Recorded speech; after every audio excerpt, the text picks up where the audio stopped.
Well, good afternoon. Welcome to the Pentagon. Let me start with three brief announcements. The first, as you know, the Navy is sending the USS GRAPPLE up to Halifax, Nova Scotia to help find remains from the SwissAir plane that crashed, SwissAir 111. And the GRAPPLE will arrive tomorrow and presumably start work then. We've posted a picture of the GRAPPLE on the internet, so you can download that if you want to. And there will be approximately 30 to 40 divers with the GRAPPLE to help with locating pieces of the airplane. You know, the GRAPPLE is outfitted with a sonar device that helps it map the ocean floor, and also a laser device that maps the ocean floor and can detect pieces of the plane suspended in the water or even partially buried under the ocean floor. Second, the United States is participating with 27 other countries in a Partnership for Peace exercise called the Cooperative Best Effort. It begins on Thursday in the former Yugoslav Republic of Macedonia. This exercise will concentrate on peacekeeping operations, and the soldiers involved will be doing first aid, convoy escorting, refugee handling, setting up checkpoints, and other types of activities that take place in peacekeeping arrangements. There'll be 22 U.S. personnel participating in the exercise, which will run from the 10th to the 18th of September. To head off your questions, this was planned some time ago. This is part of the PFP schedule of exercises.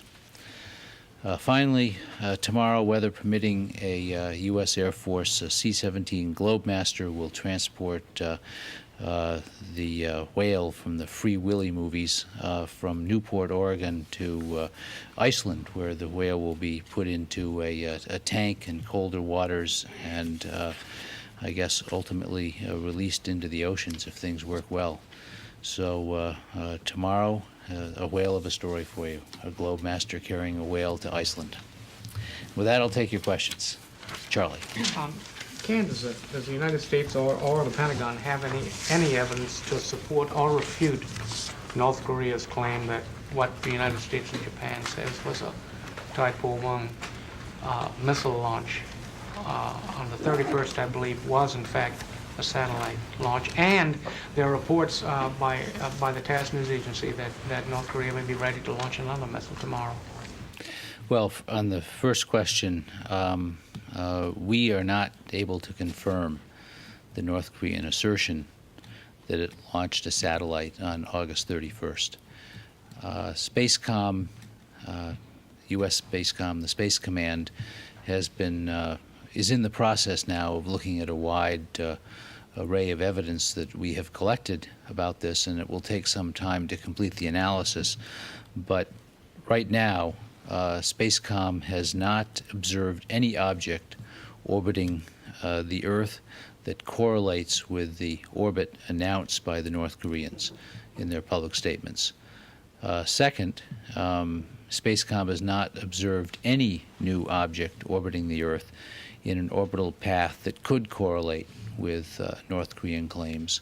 And third, to the best of our knowledge, no U.S. radio receiver has been able to depict radio transmissions at 27 megahertz. That's the band range in which, the frequency range in which North Korea said this satellite was broadcasting. Having said all that, I want to stress again that we're still looking at the facts. We're still analyzing the information that has been collected about this, and that will continue for some time. Suzanne. Is it possible that there could be an item there in orbit, but too small to detect? Or how small can you go? Much smaller than the Space Command can detect items much smaller than this satellite would be. So I don't think that's the issue. The mean, the first issue here is that no matter what the purpose of the August 31st launch was, whether it was to launch a satellite or to do something else, it did demonstrate that the North Koreans have an ability to deliver payloads over a longer range with the new Taepodong-1 missile, and that, of course, is worrisome. The North Koreans have said that they were doing this to launch a satellite. So far, we cannot confirm that they have successfully launched a satellite. How about, do you have any indications? Defense officials said previously that you had indications that North Korea was going to launch a missile, and therefore you were monitoring closely. Are there any indications that North Korea might be preparing to launch another missile or a satellite or whatever, and are you prepared, are you ready to monitor that? Well, you can be sure that we'll be ready to monitor any launches that we suspect are about to take place. We were ready to monitor this last launch. That's one of the reasons we were able to collect some information on it.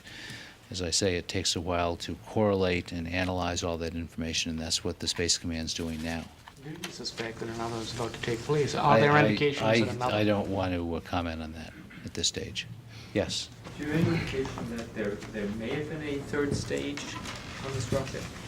I think we should let the Space Command and the intelligence authorities complete their review on this before we get too deeply into the details, because they still are doing that. And I think it would be premature to make firm statements about the exact equipment that was used and the exact purpose of the launch or the degree of success that they realized in their launch at this stage. Yes? Ken, can you talk about any efforts that might be underway to try and retrieve the missile that was fired? I'm not aware that there are. That doesn't mean there aren't. I'm just not aware of any specific efforts. Barbara? Now that you say they've demonstrated the ability to deliver a payload over a longer distance, do you think that U.S. troops in Japan and other areas of the Pacific are facing a greater danger from North Korea? I think that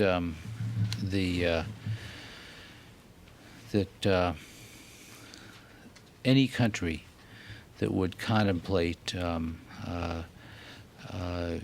using weapons to attack United States troops abroad would have to expect a very swift and decisive, perhaps even a massive response. And I'm sure the North Koreans are aware of that. And if they're not, they should be aware of it now. Yes? In light of North Korea's growing capabilities, are you guys reviewing the pace of missile defense work? Well, first of all, missile defense work is something into which we're putting a lot of time, money, and effort, as you know, for theater missile defense and national missile defense as well. The current feeling of the military, let me divide the two.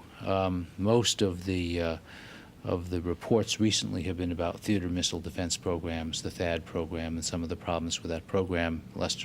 General Lyles has been down here to brief you on that, and I think you have a pretty good sense of where that program stands now.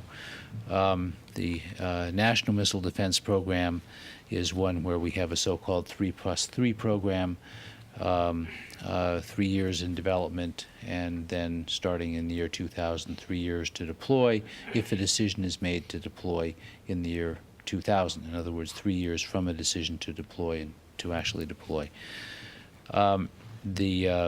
The Joint Chiefs of Staff have reviewed the National Missile Defense Program and the Theater Missile Defense Programs recently, and it is their belief that these are important programs, that they are currently on the right schedule for the threats that they believe we face, and more importantly, that it's not just simply a question of adding money to these programs or setting arbitrary schedule acceleration goals.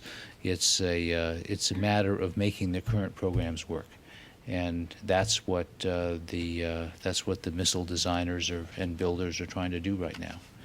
So the answer is we have not set out to accelerate either one of these programs. We believe we are working as quickly as we can, and what's more, we don't believe at this stage that a huge infusion of money into either one of these programs would produce commensurate results at this stage. On that subject, Ken, both houses of Congress are expected to consider this week or next resolutions that would, one way or another, kind of go the administration into speeding up national missile defense. Neither one of them has a timetable. Neither one of them dictates one says as soon as possible, but the other one just says it declares it as a policy. Does the administration have any difficulty with either of those two resolutions? Well, the issue is, I guess, is realistic expectations at this stage. And the military and the leadership of this department, Secretary Cohen, General Shelton, everybody on down, very much wants to develop a better theater missile defense capability. And we're working on several programs to do that. The question of national missile defense is complex and very contentious politically. And on that program, the chiefs believe that the current 3+3 program is about as ambitious as we can be. That it's both a fiscally and tactically prudent schedule. The 3+3. We're getting close to the end of the development period, and into the period where we would be willing to deploy in 3 years after a decision to deploy. So we are working on both of these programs. Obviously, we need to do more and have more success with the theater missile defense program. It's been a very technologically challenging program. It's a difficult problem, one that can only be solved by hard work at this stage. Yes? For the FPF exercise you mentioned earlier in former Yugoslav Republic of Macedonia, do you know how many U.S. forces will be assigned? 22. 22. And who will be in charge for the entire exercise of those 27 countries? I'm not sure I know who the commander is of this, but we can find out for you. It was reported in Defense News that the U.S., Israel, and Turkey are going to have another joint military exercise soon in the Eastern Mediterranean. Do you know where exactly, when, and for how long? As you know, we had an exercise called Reliant Mermaid that involved U.S., Israeli, and Turkish naval forces. It was a humanitarian, I think, a search and rescue exercise.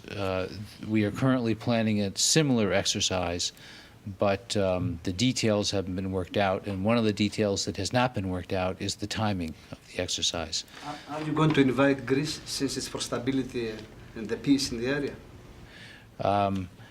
I'm sure that we will invite observers from other countries, and we would be happy to have the Greeks observe a humanitarian exercise. But did you propose that to the other two participants, Israel and Turkey? Well, as I said to you, the planning is in the very preliminary stages, and I'm not sure we've reached the level of invitees yet. And the last question, according to an extensive story in Washington Times the other day, your servicemen in Turkey are suffering a lot in Israeli bases via the same methods of the well-known movie Midnight Express. In one case, for example, Turkish strikers beat up an American serviceman in front of his pregnant wife and 3-year-old daughter. The paper is talking about controlled terrorism, quote unquote. Any comment as Department of Defense? What movie did you mention?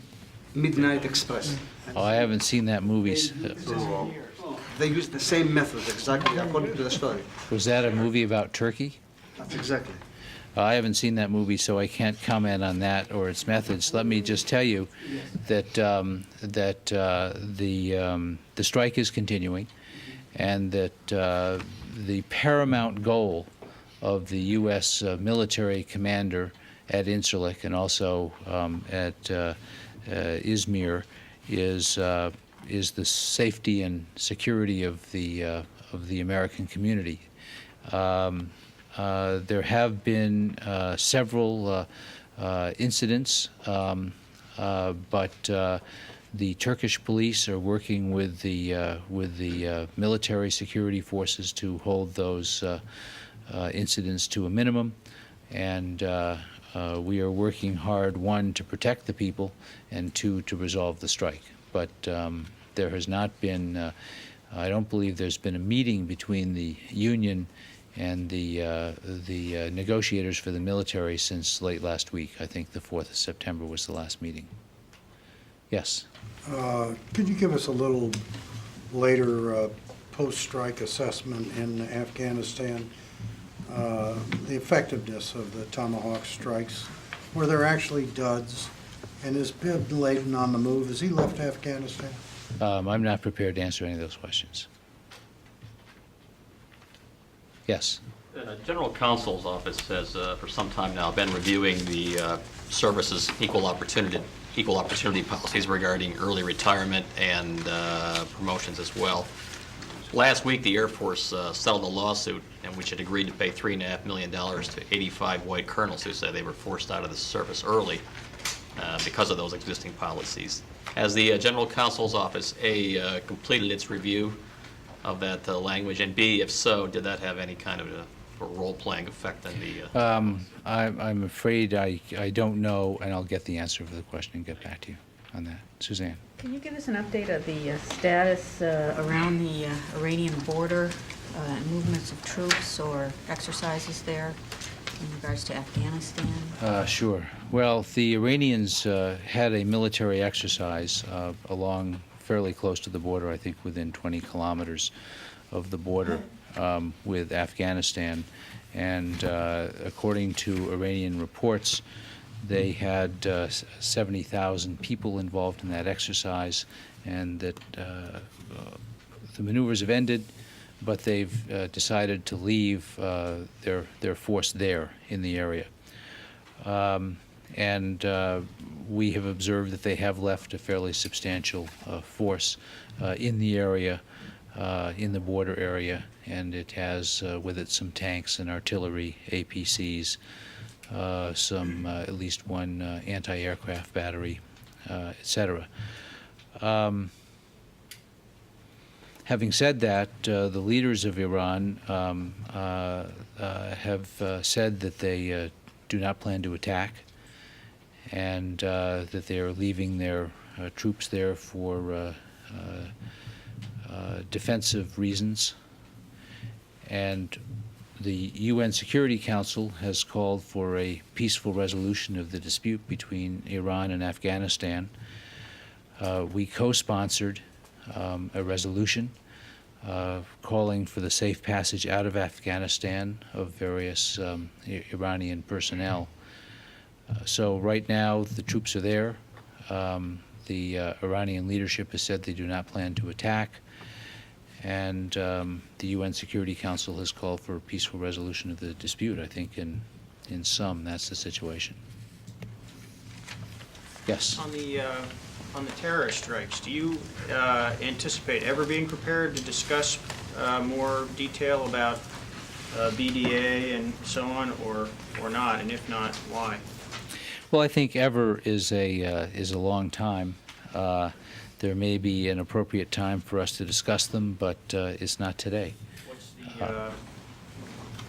What will trigger being able to talk about that in more detail? Well, I think that everybody can appreciate that one aspect of this operation was to retain a fairly tight clamp on information, both before the operation began, and also after the operation took place. I think that there's a strong feeling within this building and within the administration generally that in this grave new world of terrorism, where we can expect greater challenges from terrorist organizations around the world, that we need to probably say less when we do more. And we want to preserve as many options as possible, and one of the ways we want to preserve those options is to, when we think it's appropriate, say as little as possible, to give as little information away to those who may be on the receiving end of future exercises, future operations. Why is that different now? What's different about terrorism now, and if it's that it's not state-sponsored, what's specific about being non-state-sponsored requires this level of secrecy. I'm not sure that it's just a question of whether it's state-sponsored or not. I think it's a question of trying to retain maximum flexibility, maximum surprise, and to do both of those things in order to achieve maximum effectiveness. And one of the things that we have seen time and time again is that the more we have talked about our capabilities, the more we have given specific examples of what our capabilities are and pointed to specific instances where our capabilities have worked or not worked, we have seen the enemy taking responsive action. And the responsive action can range from moving its operations to going underground with the operations, so they're harder to spot and harder to attack, to changing the way it communicates, which makes them harder to track, to taking a variety of other steps. And there was a lot of thought given to this operation, a lot of thought given to the mechanics of carrying it out, and also what we would say before and what we would say after. And the decision has been made to say very little about this. Now, at some particular, I think this was a decision from the President on down. This was something that was discussed by the Chairman of the Joint Chiefs and the Secretary of Defense, National Security Advisor, all who were involved in making the decision.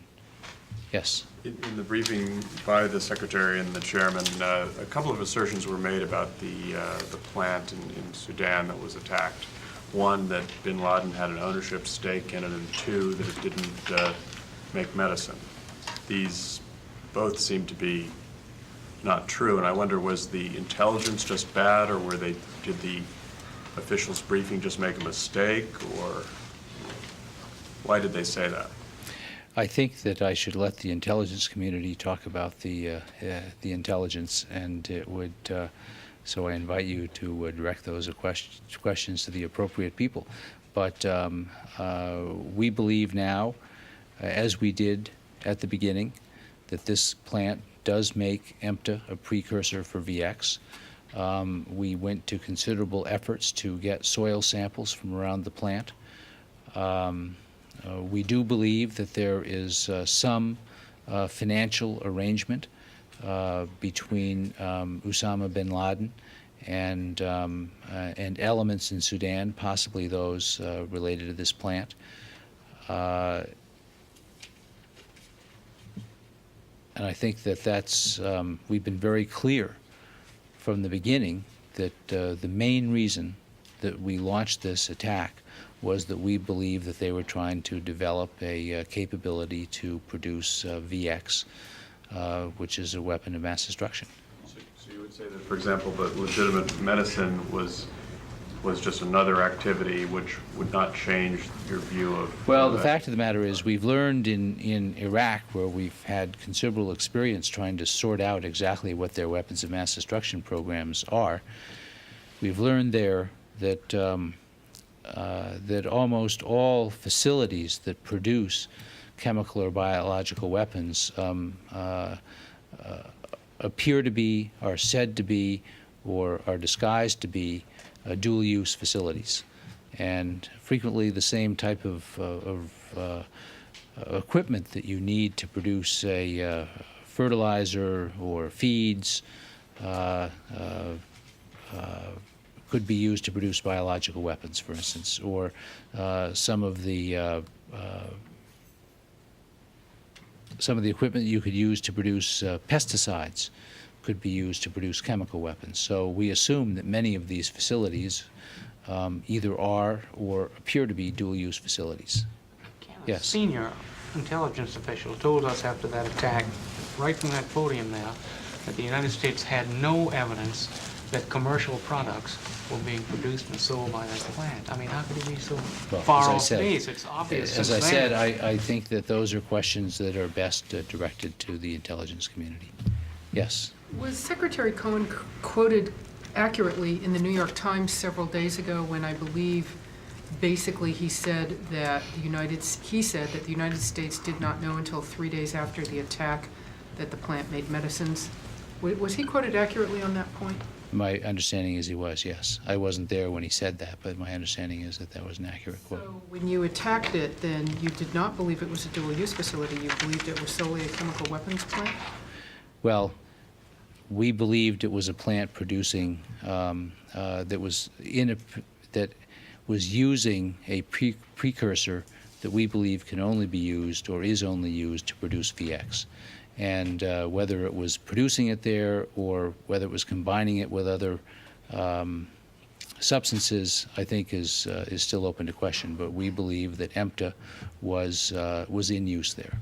Well, let me try it this way then. In retrospect, not knowing until 3 days afterwards, what is Secretary Cohn's opinion now of the intelligence that his department was given and that the military targeters were given about this facility? How satisfied is he with the intelligence that he didn't know that?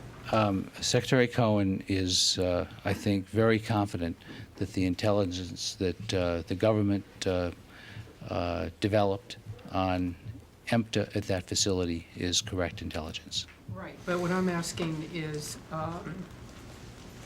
how happy is he about the fact that the United States didn't know until 3 days afterwards that that was a pharmaceutical, that plant made pharmaceuticals? The main point here is that we launched an attack for a reason, which was to disrupt a program that we think was going to lead to the development of VX. And I don't think there's any doubt within the government that we succeeded in doing that and that we were right, that our intelligence was correct about the EMTA. You said, in a bit of digression there, that it might have been combined with other products in the plant. What specifically are you referring to? I don't want to get into details. But your understanding was it could have been used in other products in the plant? It was used in other products in the No, plant? the question is, I mean, EMTA is a precursor. It's not VX itself. Right. And so the question is, was it being produced there or combined with other elements there to produce VX? Other elements to Yeah. produce VX. Oh, so you're saying that plant might have even been capable of making VX itself? Because I think that's a new...